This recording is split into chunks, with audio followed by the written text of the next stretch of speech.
जय माता की साथियों,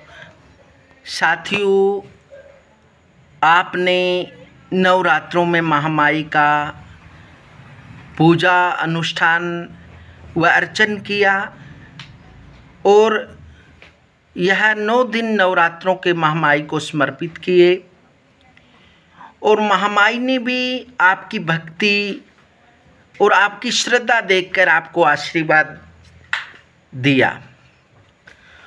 तो उसमें जब महामाई आपके पूजा अनुष्ठान से अर्चन से प्रसन्न हो जाती है तो आपकी पूजा का फल आपको संकेतित होता है कि आपकी पूजा कहीं न कहीं माँ भगवती को स्वीकार की है। तो जब भी आप पूजा अनुष्ठान व्रत करते हैं या नवरात्रों के व्रत करते हैं तो उसमें जौ उगाए जाते हैं। जिस दिन महामाई का प्रथम नवरात्रा होता है या कोई भी पूजा अनुष्ठान का दिन होता है तो उसी दिन प्रथम दिन पहले जौ उगाए जाते हैं और फिर उस पर जल से परिपूर्ण एक कलश को रखा जाता है और उस पर फिर अनेक प्रकार की औषधियाँ, गंगा जल, सप्तमृत्तिका व अनेक प्रकार की औषधियाँ डाली जाती हैं। फिर पंचपल्लव रखे जाते हैं, फिर पूर्ण पात्र रखा जाता है, फिर ऊपर श्री नारी केल फल एक लाल वस्त्र से वेष्टित एक पानी वाला नारियल रखा जाता है और फिर कलश का आह्वान किया जाता है और फिर पूजन किया जाता है। इस प्रकार से पूजन प्रारंभ होता है। तो फिर जिस दिन आप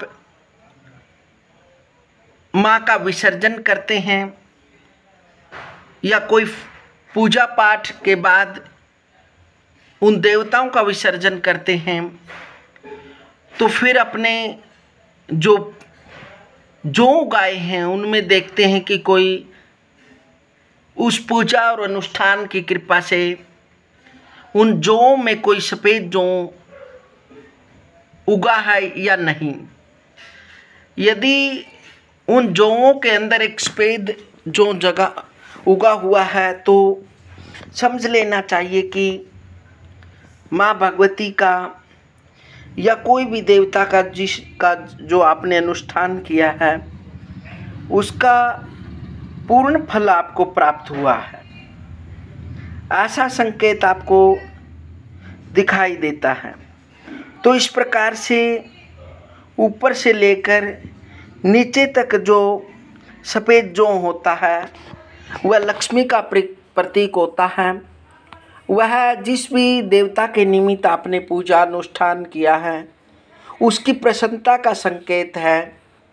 कहीं न कहीं आपके जीवन में मंगल कामना होने वाली है। आपके जीवन में अनेक प्रकार के सुख वैभव लक्ष्मी का आवेश होने वाला है और आपको जिस भी देवता का जिस भी देवी का अनुष्ठान किया उसकी कृपा से आपको जीवन में जो आपकी मनोकामनाएं हैं वह अवश्य ही पूर्ण होती है। ऐसा प्रतीक यदि आपके जहाँ पर जौ उगाए हैं यदि वहाँ पर सफ़ेद जौ उगाए तो वह अवश्य ही उस देवता की कृपा होती है। तो इसे उसी देवता व देवी की कृपा समझकर अपने पास रखना चाहिए और चांदी की एक मुरली बनाकर उसके अंदर इसको रखवाना चाहिए और जहाँ पर पूजन करते हैं वहाँ पर इसको रखना चाहिए। यदि नित्य इसका पूजन करते हैं तो जिस भी देवी देवता की पूजा करने के उपरांत आपको यह सफ़ेद जो आशीर्वाद रूप में मिला है तो इसका नित्य प्रति पूजन करने से आप पर उस देवता की कृपा रहती है और कहीं न कहीं आप के पास लक्ष्मी स्थिर रहती है,